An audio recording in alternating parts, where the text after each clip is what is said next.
देखो वो आज हम लोग शुरू करने वाले हैं सेक्शन फार्मूला। सेक्शन फार्मूला क्या होता है, एक्स वाई अगर हम लोग निकालेंगे इसमें एक्स कॉमा वाई, तो यहाँ पे तुम्हारा बनेगा mx2 plus nx1 by m plus n। ये तुम्हारा है सिर्फ x का कोऑर्डिनेट निकालने के लिए, और y का कोऑर्डिनेट के लिए, y के लिए हो जाएगा my2 plus n y1 by m plus में n।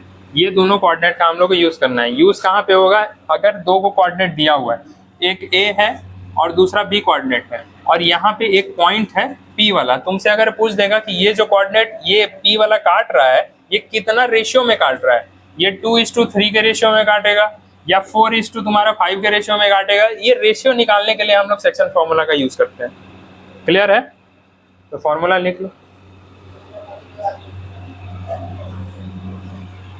यहाँ m1 m2 दिया हुआ है, तुम ज्यादा माथा मत चलाओ, ये वाला लिखो चुपचाप से। हम पे नहीं भरोसा। अब देख लो, एक कोऑर्डिनेट है यहाँ पे और दूसरा कोऑर्डिनेट है यहाँ पे। अगर तुमको बोलेगा कि इसका मिड पॉइंट निकालना है, तो यहाँ पर जो भी रहेगा तुम्हारा x1 y1, इस तरफ में जो भी रहेगा तुम्हारा x2 y2, दोनों को प्लस कर देना है, डिवाइडेड बाय 2 करेंगे तो ये मेरा मिड पॉइंट निकल जाएगा। क्लियर है? तो ये है मिड पॉइंट फार्मूला, वो था अपना सेक्शन फार्मूला। क्वेश्चन भेज रहे हैं, बनाओ। खोलना तो खोलो। हो गया? क्या है कोऑर्डिनेट बताना थोड़ा।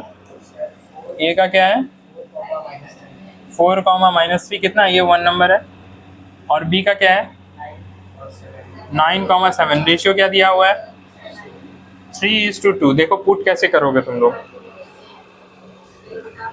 फॉर्मूला पहले अपना सेक्शन फॉर्मूला देखो। ये जो रेशियो है ना, इसका मतलब ये है कि ए पॉइंट एक है तुमको बी पॉइंट। तुमको एक ऐसा कोऑर्डिनेट निकालना है जो कि इस लाइन को इतना रेशियो में काटेगा। समझ में आया? मतलब कि 3:2 के रेशियो में काटेगा। हम लोग फॉर्मूला यही same x2 nx1 m plus n, ये निकलेगा मेरा x का कोऑर्डिनेट।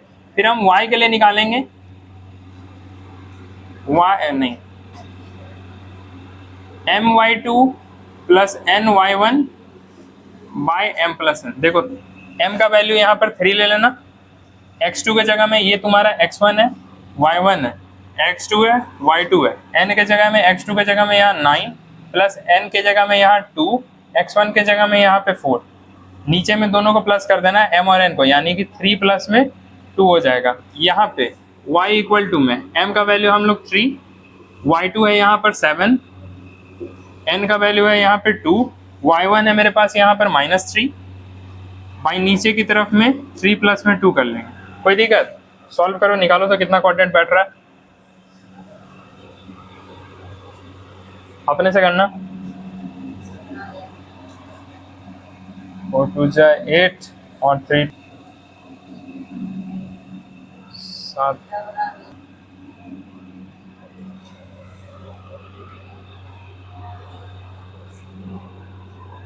अरे 35, हम भी गलती लिख दिए थे, 25 कर दिए थे। हाँ हाँ, प्लस करोगे ना इसमें, 9 या 27, 27 और 8 35। मिड पॉइंट यानी कि x1 x2 बाई में 2, y1 y2 बाई में 2, ये तुम्हारा निकलेगा y का, और ये वाला तुम्हारा निकलेगा x का। x1 यहाँ पे है -5, 7 बाई में 2, यहाँ पे आ जाएगा तुम्हारा 4, -8 बाई में 2, यहाँ पे माइनस प्लस माइनस, 7 में से 5 घटाएंगे तो 7 में से 5 2। अरे इतना देर लगता है कैलकुलेशन में। इधर प्लस माइनस, 8 में से 4 4, 4 बाई 2 माइनस में आएगा। 8 बड़ा था ना, माइनस। नहीं समझे? देखो क्वेश्चन क्या कह रहा है। क्वेश्चन ये कह रहा है कि ये कोऑर्डिनेट है ए का बी तक में, ठीक है। इसको हमको ट्राइसेक्टिंग करना है, और जो ट्राइसेक्ट हो रहा है उसका कोऑर्डिनेट फाइंड करना है। ट्राइसेक्टिंग यानी कि कितना 3 पार्ट होता है, तो एक पार्ट, दूसरा पार्ट और ये तीसरा पार्ट।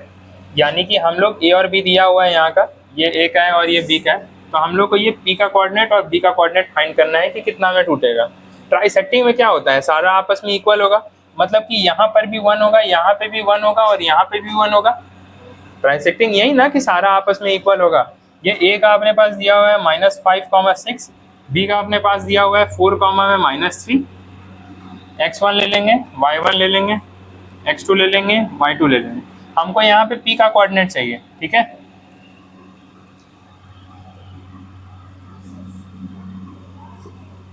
हमको यहाँ p का कोऑर्डिनेट चाहिए, तो p के लिए रेशियो कितना होगा?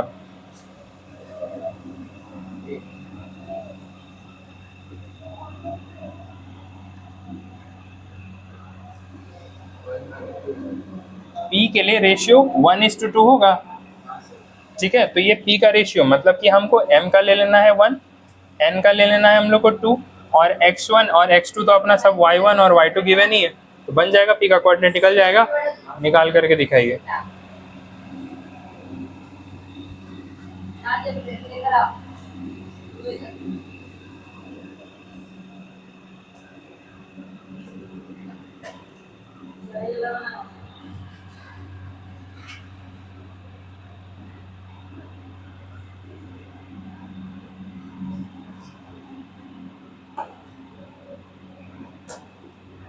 कोऑर्डिनेट का नेमिंग के लिए हम लोग x3 और y3 और x4 और y4 हम लोग कर ले रहे हैं। तो यहाँ पे हमको अगर x3 हम लोग को निकालना है तो या तो mx2 प्लस में nx1 बाय में नीचे में m प्लस n लगेगा, और हमको अगर y3 का निकालना है तो my2 प्लस ny1 बाय नीचे में m प्लस में n लगेगा। इधर में n है अपने पास में 1 कैसे आए, 1 और 2 कैसे आए, समझ में आ रहा है ना। तो x2 पे अपना यहाँ पे बैठ रहा है 4, तो 4 प्लस में n पे अपना है 2, तो 2, x1 पे अपना -5 तो -5, नीचे की तरफ में हो जाएगा तुमको 1 प्लस में 2 बनेगा, तो ये निकलेगा मेरा यहाँ पे x3। उसी तरह हमको y3 अगर निकालना है, m का वैल्यू है मेरे पास यहाँ पे 1, और y2 का अपने पास में है यहाँ पे -3, प्लस में n का अपने पास में है 2, और y1 का अपने पास में है 6, और नीचे की तरफ में आ जाएगा 1 प्लस में 2। सॉल्व कर लो तो देखो, बनाओ। -2,3 आ रहा है, मतलब कि इधर का कोऑर्डिनेट है अपने पास -2,3। उसी तरह हम लोग x4 का निकालेंगे, बना लोगे अपने से। देखो यहाँ पे अगर हम लोग निकाल रहे हैं अब कोऑर्डिनेट q के लिए, तो यहाँ पे जो रेशियो मेरे पास बनने वाला है m:n का, वो बनेगा, ये हमको q का निकालना है, तो ये हो जाएगा 2:1 का। तो यहाँ पे 2:1 का हम लोग रेशियो लेंगे, बाकी सब चीज़ सेम रहेगा। हो जाएगा, हो जाएगा कि बना दें वाला लाइन, बनाओ बनाओ। ये सर देखिए यहाँ पे फॉर्मूला क्या है, mx2 प्लस में nx1 बाय में नीचे में आ जाएगा m प्लस n, ये निकलेगा मेरा अभी x4 के लिए, और y4 के लिए हो जाएगा तुम्हारे पास my2 प्लस ny1 बाय नीचे में आ जाएगा m प्लस में n। तो यहाँ पर x4 में आ जाएगा m रेशियो में है 2, x2 पे है यहाँ पे 4, प्लस में n है तुम्हारा 1, और x1 पे है यहाँ पे -5, बाय में नीचे में आ जाएगा 2 प्लस में 1। इधर में अगर y4 का निकलेगा तो वो है तुम्हारा m का वैल्यू 2 है, y2 है तुम्हारे पास -3, प्लस में n है तुम्हारे पास 1, y1 है तुम्हारे पास में 6, और नीचे में आ जाएगा तुम्हारा 2 प्लस में 1। सॉल्व करो। ए का है 1,2, बी का 6,7, क्या दिया है, और ए बी इक्वल टू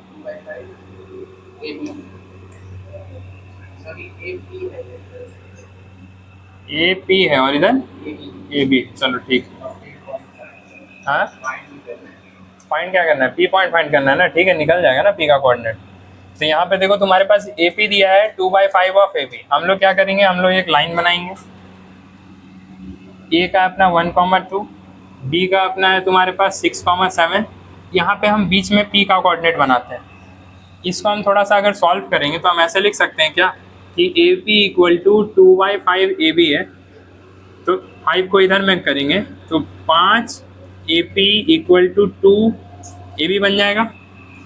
अगर दोनों का हम रेशियो में लिखना चाहें तो ए पी बाई में A B equal to 2 by में 5 ऐसे लिख सकते हैं। ये जो ए बी है, ए बी पूरा 5 है, ठीक है, तो ए पी है 2, यहां से यहां तक का सिर्फ 2 है, तो बचेगा कितना 3, यानी कि m equal to 2 n equal to 3। समझ में आया कैसे निकला? अब सिंपल बैठा दो सबको, हो जाएगा। यहाँ पे x1 y1 x2 y2, तो mx2 nx1 m plus n निकल जाएगा x के लिए।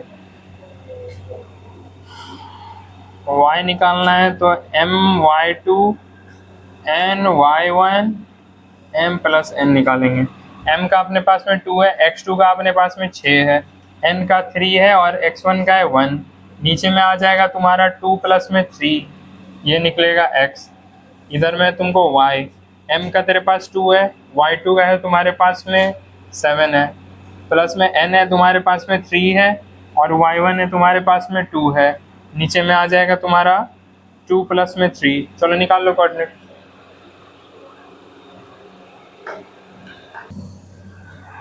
क्या किया जाए? हाँ, सेम रेशियो के लिए वही चीज़ करना है। यहाँ पे एपी तो तुम्हारा दिया ही हुआ है, पहले रेशियो नहीं निकालेंगे? कहाँ निकला? वो ए बी का दिया हुआ है। अरे एक पी कोऑर्डिनेट है ना, तो चलो ए पी का तो तुम्हारे पास 1 है, तो बी पी का कितना होगा? बी पी का 2 हो जाएगा, मतलब कि m का वैल्यू तुमको 1 लेना है और n का वैल्यू तुमको 2 लेना है।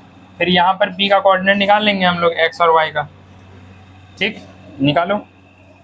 हम लिख देते हैं sentence, mx2 nx1 m plus n my2 ny1 m plus n, x निकलेगा, m है अपना 1, x2 5, n2 x1 2 बाई नीचे आ जाएगा तुम्हारा 1 प्लस में 2, इधर में आ जाएगा रेशियो आ जाएगा 1, इधर में आ जाएगा -8, n है तुम्हारा 2, y1 निकलेगा 1 और नीचे में आ जाएगा तुम्हारा 1 प्लस में 2। निकालो, देखो कितना बन रहा है सॉल्व करके।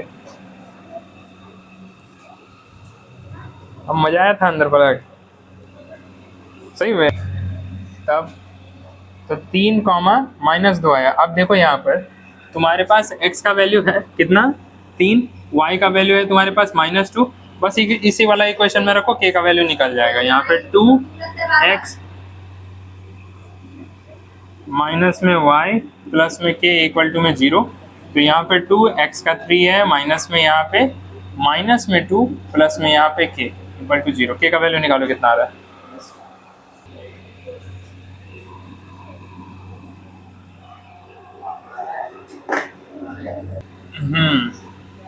ये a से लेकर के b तक का है और यहाँ पे एक p का कोऑर्डिनेट है, कितना है 2 -5। तुमको रेशियो निकालना है, मतलब कि m और n फाइंड करना है। देखो समझो कैसे होगा बाबू। इसको हम लोग x मान ले रहे हैं, इसको हम लोग y मान ले रहे हैं, इसको हम लोग x1 y1 x2 y2, तो यहाँ पे x हो जाएगा तुम्हारा mx2 nx1 m plus n, y के लिए हो जाएगा my2 ny1 प्लस n। यहाँ पे x कितना है अपने पास में 2, m तो है नहीं, m ही निकालना है। x2 पे है तुम्हारे पास में 4, n पे तुम्हारे पास नहीं है, x1 पे तुम्हारे पास है -3 और नीचे की तरफ में तुम्हारा m प्लस में n ही रहेगा। यहाँ पे y के जगह में हम लिख सकते हैं -5 इक्वल टू m के जगह में हम कुछ नहीं रखेंगे, y2 की जगह में यहाँ पे -9 है, n के जगह में कुछ नहीं, y1 की जगह में यहाँ पे 5 है, y नीचे हो जाएगा तुम्हारा m प्लस में n। अभी इसको यहाँ से उठा के इधर में दे देंगे तो हो जाएगा 2m प्लस में 2n equal to 4m plus में माइनस में 3n। कोई दिक्कत?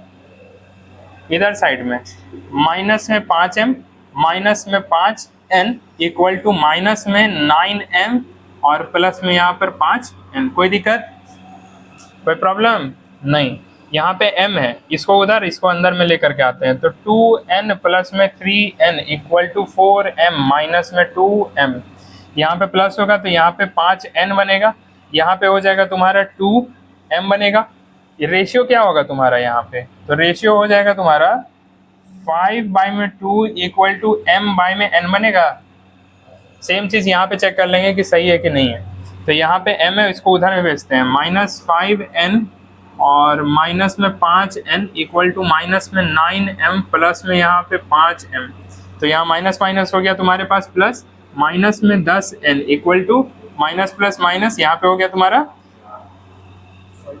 4 है, माइनस प्लस माइनस 1। अरे ठीक तो है, तो यहाँ पर तुम्हारा माइनस में 5m बचेगा, ये माइनस और माइनस कट गया, 5 1 जा 5, 5 2 जा 10, यानी कि यहाँ पर सॉरी 4, तो यहाँ पे बच जाएगा तुम्हारे पास 5n इक्वल टू, यहाँ पे बच जाएगा तुम्हारे पास 2m। अब रेशियो में निकाल दो तो यहाँ पे हो जाएगा तुम्हारा 5/2 इक्वल टू m/n, दोनों में सेम रेशियो है, तो यही रेशियो मेरा निकलेगा। समझ में आ गया?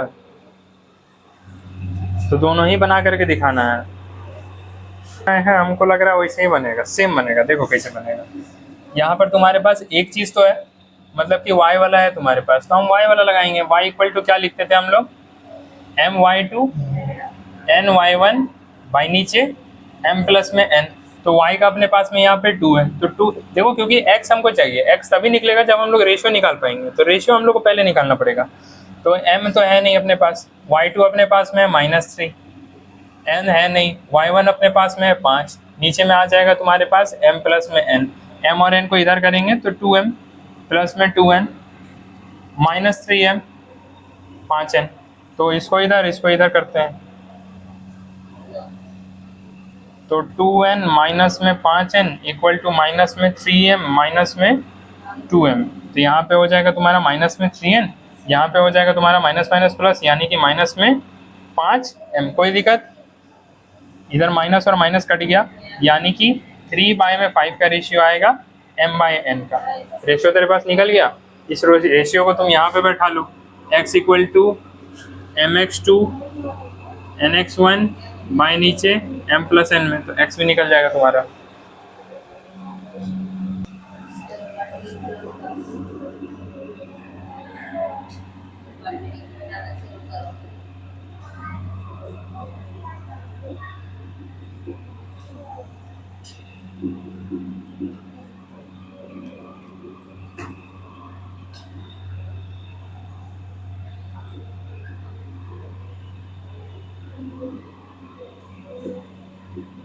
और 3 या 12, 12 5 या 16, नीचे में 8,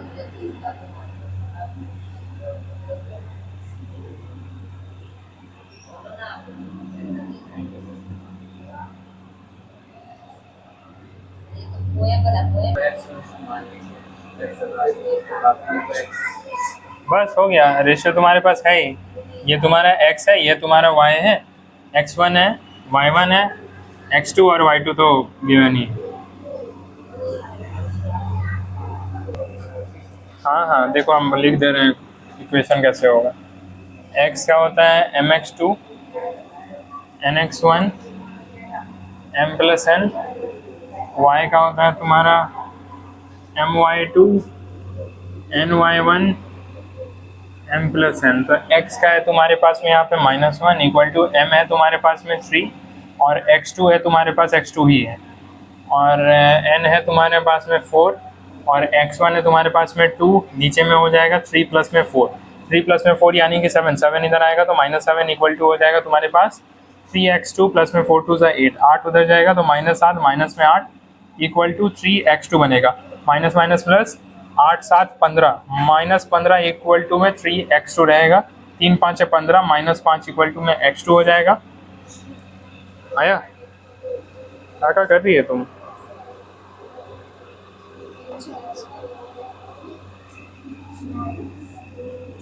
उसी तरह y पे है तुम्हारे पास में 2, m है तुम्हारे पास में 3, y2 यहाँ पर से निकालना है, प्लस में n है तुम्हारे पास 4, y1 है तुम्हारे पास में 5, और नीचे की तरफ में हो जाएगा तुम्हारे पास 3 प्लस में 4, 4 3 7, 7 2 जा 14 इक्वल टू में 3y2 प्लस में 5 4 जा 20, 20 को इधर भेजेंगे, 14 माइनस में 20 equal to 3y2 minus 6 equal to 3y2, 3 2 जा 6 माइनस 2 इक्वल टू में y2, यानी कि कोऑर्डिनेट बनेगा -5, -2 कोऑर्डिनेट बनना चाहिए। जो मीडियन है उसका लेंथ निकालना है।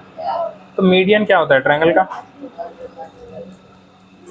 मीडियन ये है कि AD का तुमको निकालना है, तो A से जब हम D मीडियन यहाँ पे ले रहे हैं तो ये जो D वाला पॉइंट होगा ये E वाला BC का एकदम मिड पॉइंट होगा। ये D का जो कोऑर्डिनेट होगा वो BC का एकदम मिड पॉइंट होगा। मीडियन का ये काम ही है कि वो अपोजिट साइड वाला साइड को बाइसेक्ट कर देता है।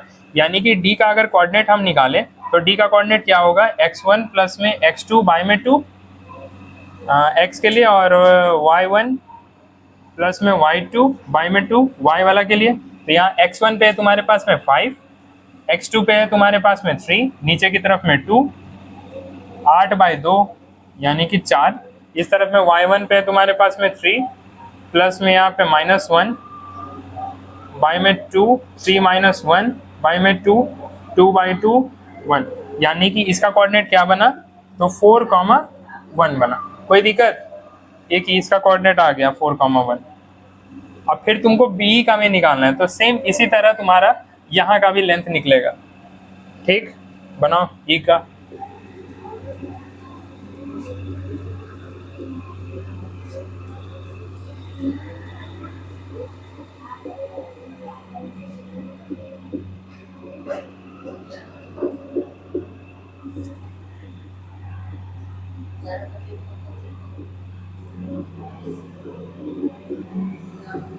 यानी कि 5, -2 होगा। समझ गए? समझ गए? अब तुमको लेंथ निकालना है। लेंथ निकालने के लिए क्या करेगा? लेंथ निकालने के लिए कौन सा फॉर्मूला पे डालेगा? अरे डिस्टेंस फॉर्मूला डालेंगे हम। तो डिस्टेंस फॉर्मूला तुमको AD का निकालना है, तो यहाँ से A से लेकर के D तक में, इसको मानो तुम x1 y1, इसको मानो तुम x2 y2, निकाल करके दिखाओ क्या बन रहा है।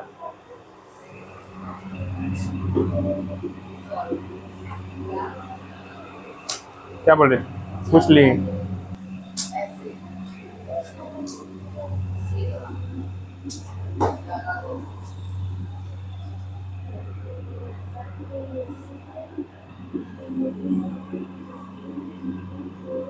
तीन, 3 का स्क्वायर हो जाएगा 9, माइनस माइनस प्लस 4, 4 का स्क्वायर 16।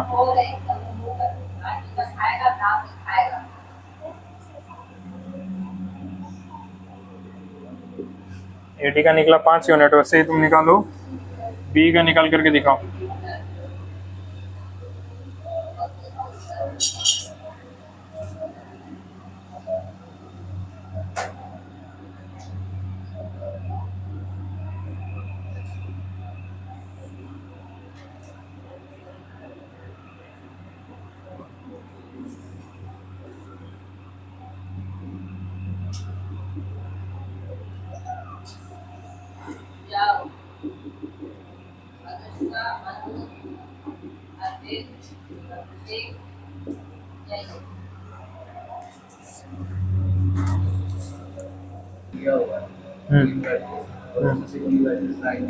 ठीक, कैसे होगा?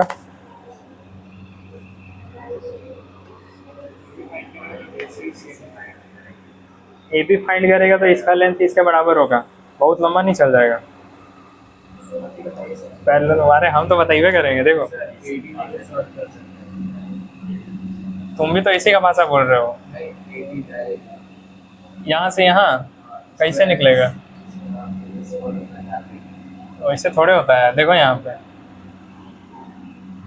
पैरेललोग्राम में क्या होता है कि पैरेललोग्राम का जो डायगोनल है ना, वो आपस में एक जगह पे आ रहे, मेरा टेबुआ है पीछे लग रहे, उसी पे एक पॉइंट पे जा करके मिलता है। ठीक है, तो ये जो पॉइंट होगा ना, ये दोनों डायगोनल का मिड पॉइंट होगा। ये जो पॉइंट होगा ये दोनों डायगोनल का मिड पॉइंट होगा। दो को तो कोऑर्डिनेट है मेरे पास, A का है मेरे पास और C का है। तो अगर इन दोनों का जो हम मिड पॉइंट निकालेंगे तो वो इन दोनों का मिड पॉइंट का में बराबर होगा। तो पहले हम AC का अगर मिड पॉइंट निकालते हैं तो यहाँ पे हम लेंगे 3 प्लस में -6 बाई में 2 माइनस प्लस माइनस 6 में से 3 3 यानी कि -3 बाई में 2।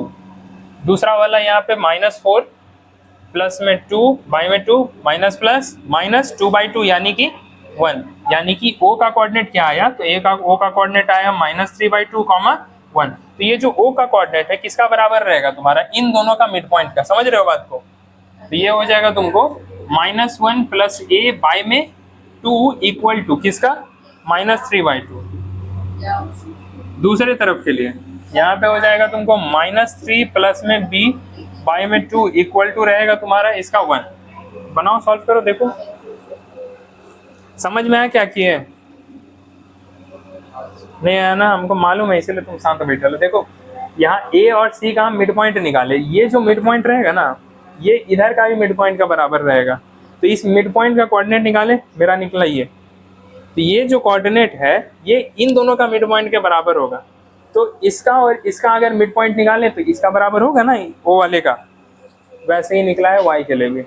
ठीक है, तो यहाँ पर तुम्हारा 2 और 2 कट जाएगा, A को उधर भेजेंगे तो A इक्वल टू -3 प्लस में 1 यानी कि ये बन जाएगा तुम्हारे पास -2 और -3 प्लस में B इक्वल टू में 2 हो जाएगा यानी कि B हो जाएगा तुम्हारे पास 5। कुछ बोल रही थी? सेम पिछले वाला जैसा ही बनने वाला है।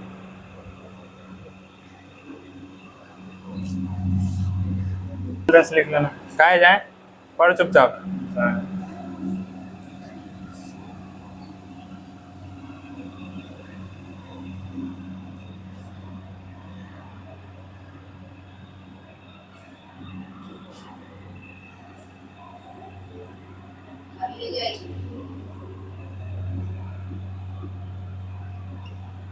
देखो कैसे हुआ, समझे?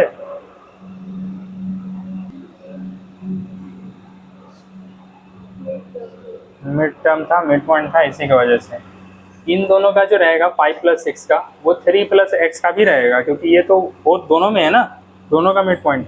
तो यहाँ पर से 2 और 2 कैंसिल हो गया, x इक्वल टू हो जाएगा 6 × 5 = 11, 11 - 3 8, 2 और 2 कैंसिल हो गया, 7 × 3 10, 10 में से 6 4 हो गया।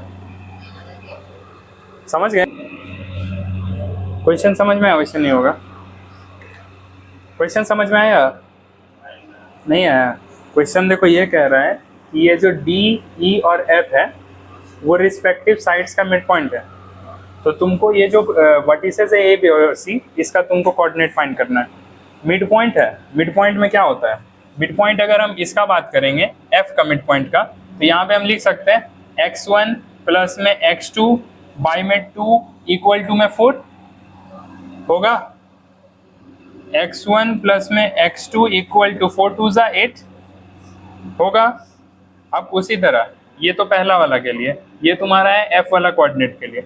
उसी तरह अगर मान लो हम D वाला कोऑर्डिनेट का बात करें तो D वाला में हो जाएगा तुम्हारे पास x2 प्लस में x3 बाई में 2 इक्वल टू में 3 यानी कि x2 प्लस में x3 इक्वल टू में 3 2 = 6।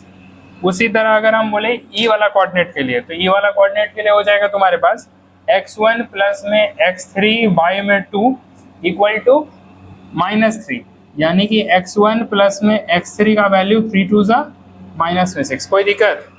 ये सब हाँ नीचे डिवाइड, इधर जाएगा मल्टीप्लाई हो जाएगा, ठीक ना। इसको हम लोग ले लेंगे 1, इसको हम लोग ले लेंगे 2 और इसको हम लोग ले लेंगे 3। कोई दिक्कत? पक्का? ठीक ठाक है? अब सबको ऐड कर लो। एडिंग 1 2 एंड 3, यहाँ पर तुम्हारे पास है x1 प्लस x2, इधर में है तुम्हारे पास x2 प्लस में x3, इधर में है तुम्हारे पास x1 प्लस में x3 इक्वल टू 8 प्लस में 6 प्लस में -6। देख लो, ठीक ठाक है? ठीक ठाक है?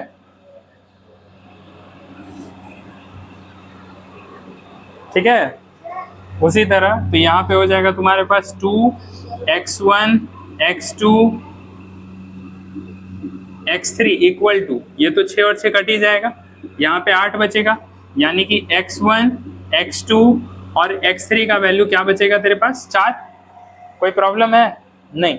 अच्छा एक बात बताओ, यहाँ पे x1 और x2 का मेरे पास है ना वैल्यू, x1 और x2 के लिए 8, तो यहाँ पे हम 8 अगर डाल देंगे प्लस में यहाँ पे x3 इक्वल टू में 4, यानी कि x3 का वैल्यू माइनस में 4 बनेगा, बन गया। उसी तरह फिर हम लोग x3 अगर आ गया है तो इसको हम लोग अगर इक्वेशन नंबर सेकंड में पुट कर देंगे तो x2 बन जाएगा।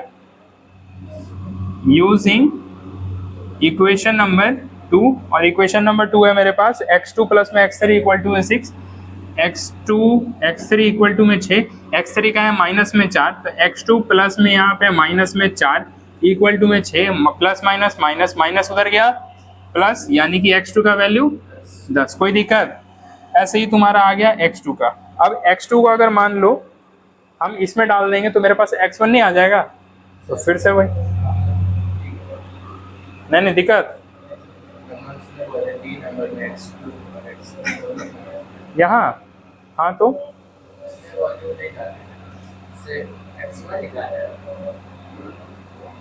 क्या बोल रहे हो, बोलो ठीक से बोलो।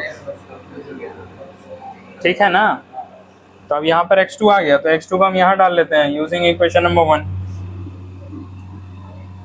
पहला नंबर का इक्वेशन। तो पहला नंबर का है मेरे पास x1 प्लस में x2 इक्वल टू में 8 बन रहा है, और x1 का x2 का हम 10 लेकर गए, तो x1 प्लस में 10 इक्वल टू में 8, यानी कि x1 बनेगा मेरे पास में माइनस में 2। समझ गया बात को? तो ये सारा कोऑर्डिनेट निकला है तेरा x के लिए, इसी तरह तुमको y का बनाना है, सेम इसी तरह डिट्टो हो जाएगा। पलक समझ में आया? नहीं है? पक्का? अर्नब, ऋषभ?